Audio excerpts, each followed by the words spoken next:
ఆ, బాలకోట గారు నమస్తే సార్. నమస్తే. సార్ ఈరోజు జగన్మోహన్ రెడ్డి వాళ్ళ ఉమ్, కార్యకర్తలకు అనుకోవచ్చు, వాళ్ళ నాయకులకు అనుకోవచ్చు, ఒక దిశానిర్దేశం చేశారు. నేను ఉమ్, ఇన్నాళ్ళు చాలా కష్టపడిపోయాను. నేను చెయ్యాల్సిందంతా చేశాను. నేను ఎన్నో సంస్కరణలు చేశాను.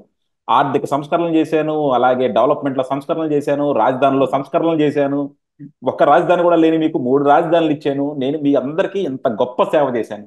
సో ఇక నేను ఉమ్, చేయాల్సింది అయిపోయింది. ఇక నుంచి ఏం ఉమ్, చేయాల్సింది మీరే చేయాలి. సో మీరు ఉమ్, వెళ్ళండి, ప్రజల దగ్గరికి వెళ్ళండి, ప్రజలను కన్విన్స్ చేయండి, ప్రజలకు చెప్పండి. నాకు 175కి 175 సీట్లు తెచ్చివ్వండి. నేనేమి చేయను, నేను ఇంట్లో కూర్చుంటా. మీరు 175 సీట్లు నాకు తెచ్చివ్వాలి. అలాగే ఎంపీ సీట్లు కూడా మనకి 25కి 25 ఎంపీ సీట్లు మీరు నాకు తెచ్చివ్వాలి. సో అక్కడ ఉమ్. తెలుగుదేశం కానీ, జనసేన కానీ, బీజేపీకి కానీ ఏమి వెళ్ళకూడదు. ఇన్నాళ్ళు చేసింది మనమే కాబట్టి ఈ సీట్లన్నీ కూడా మనకే రావాలి. నాకన్నా బాగా పాలించే మగాడు ఎవడు లేడు ఈ రాష్ట్రంలో. సో డెఫినెట్ గా అది మీరు ప్రజలకు అర్థమయ్యేలా చెప్పండి. ప్రజలకు అర్థం కావట్లా, మీరు అర్థమయ్యేలా చెప్పండి. అది తీసుకురావాల్సిన బాధ్యత మీదే అన్నారు. అంటే ఎలా చూస్తారు సార్ దీన్ని? నాకేమో జగన్మోహన్ రెడ్డి చేతులు ఎత్తేసాడు అనిపిస్తుంది అనమాట. ఎందుకంటే జగన్మోహన్ రెడ్డి ఇంకా ప్రజల్లోకి వెళ్ళేంత ధైర్యం కూడా చేయలేకపోతున్నాడు. సో అక్కడికి కూడా వెళ్లకుండా వాళ్ళ లీడర్లని, వాళ్ళ నాయకుల్ని వెళ్ళి మీరే ప్రజలను కన్విన్స్ చేసుకొని ఓట్లు తెచ్చుకోండి. మీరు ఓట్లు తెచ్చుకుంటే రేపొద్దు నేను ముఖ్యమంత్రి అవుతా, మీరు తెచ్చుకోకపోతే నేను ఇంట్లో కూర్చుంటా అన్నట్టు చెప్పినట్టు ఉంది నాకు. మరి మీరేమంటారు? శ్రీకాంత్ గారు, ధన్యవాదాలు. చెప్పండి సార్. ఒక విద్యార్థి ఏదైనా పరీక్షలు రాస్తానంటే ఉహు, వాడు 35 పాస్ మార్కులు ప్రిపేర్ కాదు. ఉహు, వాళ్ళ నాన్న అడిగి నిన్ను పరే ఎన్ని వస్తాయిరా నీకు 10th క్లాస్లో మార్క్స్ అంటే ఉహు, వాడు 35 వస్తాయి డాడీ, 40 వస్తాయి డాడీ అనడు. ఉహు, 90 వస్తాయి డాడీ అంటాడు. ఉహు, కొంతమంది తెలియని వాళ్ళు అయితే 110 వస్తాయి అంటారు. ఉహు, అరే, వంద అయితే 110 ఎట్ట వస్తాయని అడగాలి మరి మన నాన్న. ఉహు, ఇప్పుడు ఇది ఎన్నికల ప్రక్రియ. ఉహు, 175కు 175 వస్తాయి, 25కి 25 వస్తాయి అనేది జగన్మోహన్ రెడ్డి గారి తారక మంత్రం. అది ఈ రోజుది కూడా కాదు. ఉహు, దాదాపు సంవత్సరం ఏడాది క్రితమే ఉహు, ఆయన ఈ తారక మంత్రం చెప్పిస్తున్నాడు. అంటే ఏ నాయకుడైనా ఏ నాయకుడైనా వాళ్ళ కార్యకర్తల్ని, వాళ్ళ యొక్క ఓటర్ని, లేదంటే ఆయన టీంని ఉత్ప్రేరకం చేసుకోవటానికి మనకు వస్తాయని నమ్మకంగా చెప్పాలి. నాయకుడే దిగజారిపోతే ఎట్ట? ఉహు, ఓ మన కళ్ళ ముందు ఓటమి కనిపిస్తూ ఉంటుంటుంది. ఉదాహరణకి నేను 2019 ఎన్నికల్లో నాకు తెలిసిన రెండు ముఖ్యమైన అసెంబ్లీ నియోజకవర్గాలు ఓడిపోతాయని చెప్పాను నాయకులకి. ఉహు, వాళ్ళు 40,000 మెజార్టీ చెప్పారు. ఒక జర్నలిస్ట్గా నన్ను పిలిచి వాళ్ళ అనాలిసిస్ ప్రకారం 40,000 చెప్తే 40,000 కాదండి, మీరు 4,000తో కూడా ఇది గెలవదు అని అన్నా నేను. ఉహు, మీకేం తెలుసు బాలకోటయ్య గారు, ఇంకో 40,000తో గెలుస్తామన్నారు. ఉహు, 40,000 మెజార్టీతో ఓడిపోయారు. ఉహు. అదే తేడా ఆ, అంటే నేను అనేది ఏంటంటే, యుద్ధంలో ఎవడు ఎవరిని నమ్మడండి. నువ్వు ఓడిపోతావన్నా కూడా వాడు ఓడిపోతానని అంగీకరించడు. ఉహు, జగన్మోహన్ రెడ్డి గారు కూడా మీరు దిగిపోతానంటే ఆయన మాత్రం ఎట్ట అంగీకరిస్తాడు, ఆ కార్యకర్తలు ఎట్ట అంగీకరిస్తాడు. ఉహు, నాయకుడే డేలా పడిపోయింది అనుకోండి, ఉహు, ఇక గొర్రెలన్నీ కూడా చాలా చెదరైపోతాయి. ఇప్పటికే అవుతుంది. ఉహు, ఇప్పుడు నేను కూడా విన్నా. ఆయన అన్నది ఏంటంటే, నేను చేసిందంతా చేశాను, ఉహు, ఇక చెయ్యాల్సింది మీరే. ఉహు, ఏం చేసిండు? రాష్ట్రంలో ఆర్థిక సంస్కరణలు తెచ్చాను, ఉహు, పరిపాలనా సంస్కరణలు తెచ్చాను. ఉహు, ఇక మీరు నేరుగా ఇలకెళ్ళి చెప్పండి, ఉహు. ఏం ఆర్థిక సంస్కరణలు తెచ్చింది శ్రీకాంత్ గారు? ఆ, మళ్ళా మాట, అంటే అప్పులు ఆర్థిక సంస్కరణ. అసలు ఆర్థిక సంస్కరణలు అంటే జగన్మోహన్ రెడ్డి గారికి తెలుసా? మళ్ళా మాట, అసలు తెలియపోతే. పరిపాలనా సంస్కరణలు అంటే మనకి ఆయనకి తెలుసా? ఉహు, నేను ఒక మాట చెప్పానా? ఉహు, ఇప్పుడు నేను తెల్ల సొక్కా వేసుకున్నా, రేపేం చేస్తానంటే ఇంకో రంగు సొక్కా వేసుకుంటా. ఉహు, ఇప్పుడు సంస్కరణలు అందామా? ఉహు, ఇప్పుడు దశాబ్దాలుగా ఉన్న పంచాయతీరాజ్ వ్యవస్థని సాగుగొట్టి చెవులు మూసి ఉహు, ఏం సచివాలయ వ్యవస్థ పెట్టుకుంటాం. అంటే పక్కన బిల్డింగ్ కట్టిండండి. ఉహు, బిల్డింగ్ కట్టి ఈయన కుర్రాళ్ళు పెట్టిండు. ఉహు. అక్కడ ఎంఆర్ వాళ్ళని, ఎండి వాళ్ళని, పంచాయతీ కార్యదర్శిని దమ్మీలు చేసిండు. ఎగ్జాక్ట్లీ అదే చెప్పాడు ఈయనకి జగన్మోహన్ రెడ్డి. ఈయనకి ఈయన ఈయనకి ఓట్లేసే కార్యకర్తలు కావాలంటే ఇక్కడ కూర్చోబెట్టి దీన్ని సంస్కరణలు అంటుండవు. అదే చేశాడు జగన్మోహన్ రెడ్డి. మీకు దాని నేను యంత్రాంగం అంతా బిల్డప్ చేశాను, వాలంటరీ వ్యవస్థను పెట్టాను, సచివాలయాన్ని పెట్టాను, మన కుర్రోళ్ళందరినీ నాకు రిక్రూట్ చేశాను కాబట్టి వాళ్ళందరినీ వాడుకొని మీరు గెలవండి అని చెప్తున్నాడు. దాన్ని ఎలా చెప్పాలంటే జగన్మోహన్ రెడ్డి గారు, మనం మళ్ళీ గెలవటానికి దొడ్డిదారులన్నీ కూడా ఏర్పాటు చేశాను, ఉమ్.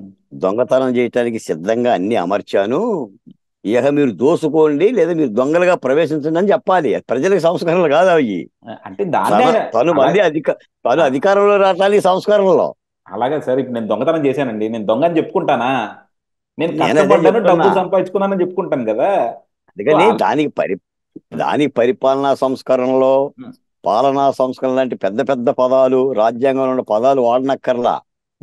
అరే వాలంటీర్లు పెట్టానురా మన కోసమే, అరే సచివాలయం కార్యదర్శులు పెట్టానురా, మీకు అండగా పెట్టానురా, ఓట్లు వేయించండిరా, జనం ఎట్టున్నారు ఇటు కనుక్కున్న విషయం చేసుకోవచ్చు. అందుకని ఇది మీకు శ్రీకాంత్ గారు, ప్రజాస్వామిక ఎన్నికల్లో ఓటర్ని ప్రభావితం చేయటం, ఓటర్ని వాడి యొక్క మస్తిష్కంలో చొరబడిపోయి పనులు చేసుకోవడం అనేది కొత్త సిస్టమ్ గత ఒక దశాబ్ద కాలంగా వచ్చింది.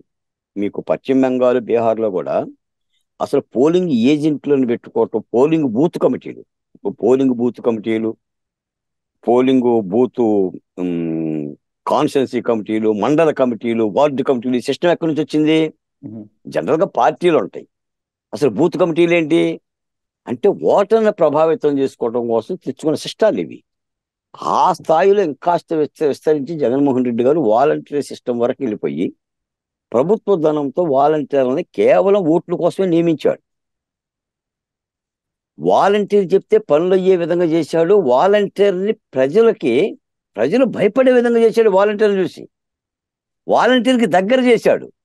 ఇప్పుడు ఆయనకి ఎమ్మెల్యే అయినా, ఎంపీ అయినా, ఎంఆర్ఓ అయినా, కలెక్టర్ అయినా, ఎస్ఐ అయినా వాలంటీరే జగన్మోహన్ రెడ్డి గారికి. ప్రజలతో ఉంది వాడే కాబట్టి ఆ సిస్టాన్ని పెట్టుకున్నాడు. ఇప్పుడు ఆ సిస్టాన్ని నమ్ముకుంటున్నాడు. ఒకటేంటంటే ఆయన ఉపన్యాసాల్లో వాటిలో మాత్రం కంగారు కనిపిస్తుంది. మన పార్టీ పరిస్థితి అయిపోయింది అనేది అర్థమవుతుంది. దానికి పెద్దగా చెప్పనక్కర్లా. ఇప్పుడు అమ్మ పుట్టిల్లు మేనమామ కెరుకు అన్నట్టుగా ఇప్పుడు ఆయన పార్టీ నుంచి పోతున్న ఎమ్మెల్యేలే చెప్తున్నారు అది. నిజంగా నువ్వు బలాఢ్యుడు అయితే, నువ్వు వీరాది వీరుడు, సోరాది సూర్యుడు, నీ సంస్కరణలు చేస్తే, నువ్వు అన్ని ఆర్థిక సంస్కరణలు, పెట్టుబడులు, రాష్ట్రాన్ని తలకిందులు చేయటం, అసలు ప్రపంచంలో ఎవడో కనీ విని వినగ 57 నెలల్లో ఆంధ్రప్రదేశ్ని ఓలలాడిస్తే ఎమ్మెల్యేలు ఎందుకు పోతారు? మీ రెడ్డి సామాజిక ఎమ్మెల్యేలు ఎందుకు పోతారు? 30 ఏళ్ళు 40 ఏళ్ళు నీ దగ్గర గొడ్డు చాకిరీ చేసిన కోటమిరెడ్డి శ్రీధర్ రెడ్డి గారు కానీ, లేదా ఆనం రామనారాయణ రెడ్డి గారు కానీ, మీ నాన్నగారు నమ్ముకున్న ఎంతో మంది నాయకులు కానీ ఎందుకు పోతారు? ఎన్నో ఆశలతో కొత్తగా వచ్చిన వైసీపీ ఎమ్మెల్యేలు కానీ కుదేలైతేనే కదా. అంటే ఈ ఓటమి కనిపించుకోకుండా ఉండటం కోసం చేస్తున్న మేకపోతు గాంభీర్యమైన ప్రసంగం తప్ప స్పష్టంగా పరిపాలనలో జగన్మోహన్ రెడ్డి గారు విఫలమయ్యారు అనే సంగతి రాష్ట్ర ప్రజలకు అర్థమయ్యింది. కాకపోతే ఏంటంటే దానికి ధీటుగా ప్రతిపక్ష పార్టీలు కూడా అదే స్థాయిలో యుద్ధం చేస్తే జగన్మోహన్ రెడ్డి గారి అవతారం ఏంటో బయటపడుతుంది. కానీ ఇక్కడ ప్రతిపక్ష పార్టీల యొక్క యుద్ధం కానీ, ఈ కూటమి కానీ, పొత్తు కలయిక కానీ కాస్త ఇబ్బందికరంగా ఉంది ప్రజల్లో. ఈ పొత్తు మీద అంటే 2 రోజులకు ఒక ప్రకటన చేసుకోవటం, లేదా మాట్లాడుకోవటం, లేదా ఇప్పుడున్న ఆధునిక సోషల్ మీడియా చేతిలో ఉంది కాబట్టి లేని దాన్ని కూడా ఉన్నట్టుగా మరి అధికార పార్టీ ప్రచారం చేయటము అలాన్నా కూడా అనుకోవచ్చు. అందుకని ప్రజల్లో ఒక గందరగోళం సృష్టించే పరిస్థితి మాత్రం ఉండటం వలన కొద్దిగా ఇబ్బందిగా ఉంది. జగన్మోహన్ రెడ్డి గారు పరిపాలనలో చాలా భయపడుతున్నమాట యథార్థం. నాకు ఎక్కడ పరిపాలన దూరం అయిపోతే ఇక నా పార్టీ పరిస్థితి అనేది క్వశ్చన్. నేను ఇంకో మాట కూడా చెప్తా. మళ్ళీ రేపు జగన్మోహన్ రెడ్డి గారి కనుక మళ్ళీ అధికారంలోకి వస్తే అసలు రాష్ట్ర భవిష్యత్తు తీసి పక్కన పడాయి. అసలు రాష్ట్ర భవిష్యత్తు ఇప్పటికే వెనక్కి వెళ్ళిపోయింది 40 ఏళ్ళు. ఇంకా ఈయన వెనక దొయ్యటానికి కూడా ఏమి ఉండదు. అన్ని ఖాళీలు అయిపోయినాయి. కానీ రాజకీయ పార్టీల భవిష్యత్తు ఉండదు. ఇక ఆంధ్రప్రదేశ్లో ప్రతిపక్ష పార్టీ రాజకీయాలు ఉండవు. ఇప్పుడు నెక్స్ట్ వాళ్ళే టార్గెట్. అంటే అంత పరిస్థితికి వెళ్ళిపోద్ది. నాకు తెలిసి రాజ్యాంగం సాక్షిగానే రాజ్యాంగ ప్రేరేపిత చట్టం ఒకటి అమలు జరుగుతుంది. జగన్మోహన్ రెడ్డి గారి చట్టమో లేదా రాజారెడ్డి గారి చట్టమో అమలు జరుగుతుంది. ఎందుకంటే ఆ పరిస్థితికి వెళ్ళిపోద్ది. ఇప్పుడు కూడా ఆయన చేసింది ఏంటంటే చక్కగా, నిజానికి ఏంటంటే ఆయన పరిపాలన ఆయన చేసుకుంటే ఇన్ని ఇబ్బందులు రావబ్బా. ఆయన చేసిన వాళ్ళు ఏంటంటే కూర్చున్న దగ్గర నుంచి ప్రతిపక్షాన్ని ఎట్లా చంపాలి, ప్రతిపక్ష పార్టీ నాయకులను ఎలా జైలుకు పంపాలి, వాళ్ళని ఎట్లా ఎల్లగొట్టాలి, వాళ్ళ ఆర్థిక మూలాలను ఏం చెయ్యాలి, వాడు పెట్టిన రాజధానిని నేను ఎందుకు కట్టాలి, వాడు 72% కట్టిన పోలవరాన్ని నేను ఎందుకు పూర్తి చేయాలి, ఆ పట్టిసీమ ఎందుకు ఉండాలి, ఆ అమర్రాజావాన్ని నెల్లగొట్టాలి, వాడు ఆ కులము ఈ కులం అని ఈ కక్షపూరిత పరిపాలన వెళ్ళటం మూలాన ఆ చంద్రబాబు నాయుడు సంగతి ఏమో కానీ రాష్ట్రం కొల్లయింది. ఉమ్. ఆ దెబ్బ అందరికీ అన్ని సామాజిక వర్గాల మీద పడిపోయింది. నువ్వు ఉద్యోగ అంగన్వాడీ టీచర్లు కూడా 1000 రూపాయలు వెళ్ళిన పరిస్థితికి వెళ్ళిపోయావు. ఎప్పుడైతే నువ్వు ఇవ్వలేకపోయావు వాళ్ళ మీద దమనకాండ ప్రయోగించావు, పోలీసులు ప్రయోగించావు. అమరావతిలో మహిళలు పోరాటాలు చేస్తుంటే కనీసం ఒక కమిటీని పంపి వాళ్ళ యొక్క సాధక బాధలు కూడా వినకుండా నువ్వు అట్రాసిటీలోకి వెళ్ళిపోయి పోలీసు ప్రయోగాలు చేసావు. దాని మూలం ఏమవుతుంది? ఏ ప్రభుత్వమైన ప్రజాస్వామ్యంలో పోలీసు ప్రయోగం చేసే ఏ ప్రభుత్వమైనా సరే బుట్టదాఖలు అవుతుందండి, మనుగడ ఉండదు. ఎందుకంటే ప్రజాస్వామ్యంలో ఆ 100 రకాల చర్చలు, ఒక క్యాబినెట్లు, మంత్రిత్వాలు, ఈ తరహా ప్రజాస్వామిక పద్ధతులు ఉన్నాయి. వీటన్నిటిని వదిలేసి ప్రజల మీదకి పోలీసులు ఉసిగొలుపుతాము అని అంటే ఆ ప్రభుత్వానికి మనుగడ ఉండదండి. అలా గతంలో చేశారు. గతంలో ప్రజల మీదకి పోలీసులు ఉసిగొలిపిన ప్రభుత్వాలు పడిపోయినాయి అవి. అది నేనేమి నీకు పేరు పేరు చెప్పనక్కర్లా. అందులో తెలుగుదేశం ఉంది, కాంగ్రెస్ పార్టీ ఉంది.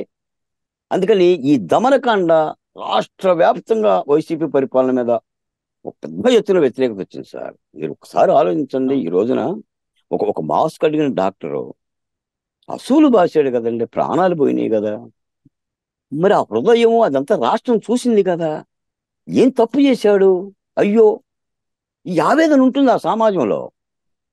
అరే, ఒక దొంగతనం నేరం మీద ఒక ముస్లిం అబ్దుల్ సలాము భార్యా బిడ్డలతో రైలు పట్టాల మీద ఆత్మహత్య చేసుకున్నాడు కదా. ప్రభుత్వంలో స్పందనేది? అరే, యా. డ్రైవర్ ఉమ్. సుబ్రహ్మణ్యం లాంటి వాళ్ళని హత్య చేసిన వాళ్ళని ముఖ్యమంత్రి గారు పక్కన తిప్పుకుంటుంటే చిరునవ్వులతో అది ఎలా పోతుంది ప్రజల్లోకి? ఇవన్నీ అదే తప్పులు కదా. అదే అందుకే ఇవన్నీ ప్రజలకు అర్థమయ్యేలా చెప్పండి అంటున్నారు జగన్మోహన్ రెడ్డి గారు. ఎవరిని? వాళ్ళ ఎమ్మెల్యేలని, వాలంటీర్లా? వాళ్ళ ఎమ్మెల్యేలని, ఆటలని, ఇవన్నీ ఆ, తెలుగుదేశం వాళ్ళ విష ప్రచారమే, నేనేం చేయలేదు, నేను సచ్చీలుండి, నేను మంచివాడిని, వీళ్ళందరూ నా మీద బురద చల్లుతున్నారని వాళ్ళకి అర్థమయ్యేలా చెప్పండి. అంటే శ్రీకాంత్ గారు, డాక్టర్ సుధాకర్ గారు బతికే ఉన్నారా? అంటే జగన్మోహన్ రెడ్డి గారి దృష్టిలో బతికే ఉన్నారు సార్. ఒకవేళ బ్రతికి ఆ, లేకపోయినా సరే అయితే దానికి ఆయనకి సంబంధం అబ్దుల్ లేదు. ఉం. అబ్దుల్ సలాము, కిరణ్ బాబు, ఉం. డ్రైవర్ సుబ్రహ్మణ్యం, డాక్టర్ సుధాకర్, వీళ్ళందరూ కూడా ఇంకా ఉన్నారు. అయితే మనం లేము అనుకుంటున్నాం అనమాట. అంతే. ఆ, అది రే రేపు మీరు పొద్దున ఇప్పుడు ఆ, ఆయన ఆయన కూడా అనుకుంటుంటే నా మీరు ప్రభుత్వం మీరు ఉందనుకున్నా. మీరు లండన్ వెళ్ళాలి. అలాగే మీరు లండన్ వెళ్ళాల్సిన టైం వచ్చింది సార్. అదే ఉం. ఒక 30 రోజుల తర్వాత కూడా ఏమవుతుందంటే ఉం.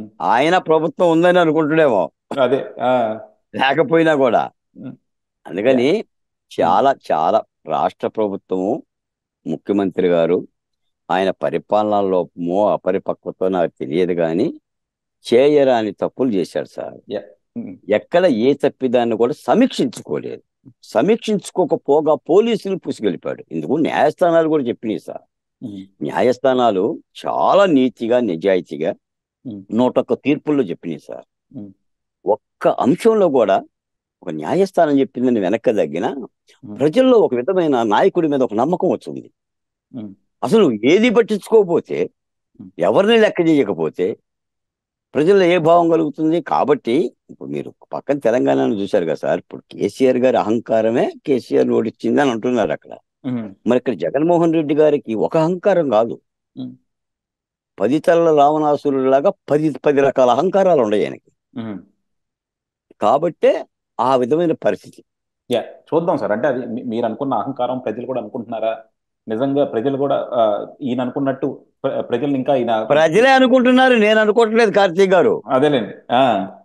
నాకెందుకంటే పంచాయతీ ఆ, జగన్మోహన్ రెడ్డి గారితో ప్రజలు అనుకుంటుందే మీకు చెప్తున్నా. అదే అంటే ఆయన అనుకున్నట్టు ప్రజలు ఈయన ప్రక్షాళన చేశారనుకుంటున్నారేమో, ఆర్థిక ప్రణాళికలు చేసి రచించారనుకుంటున్నారు, ఏమనుకుంటున్నారు మీరు అన్నట్టు ఒక నెల రోజుల్లో మనకు ఏది లేదు, తెలిసిపోతుంది. ప్రజలు అనుకుంటున్నారనే విషయం గ్రహించే వైసీపీ ఎమ్మెల్యేలు బయటకు వెళ్తున్నారు. అదే. దానికి సాక్ష్యం అదే. అదే. యా. అది థ్యాంక్ యూ సార్. పరిస్థితి. అదే అంటే ఓకే. జగన్మోహన్ రెడ్డి గారు చేసిన గొప్ప పనులన్నీ ప్రజలకు చెప్పుకోలేక బయటికి వెళ్ళిపోతున్నారు సార్. అది. Thank you very much. Thank you.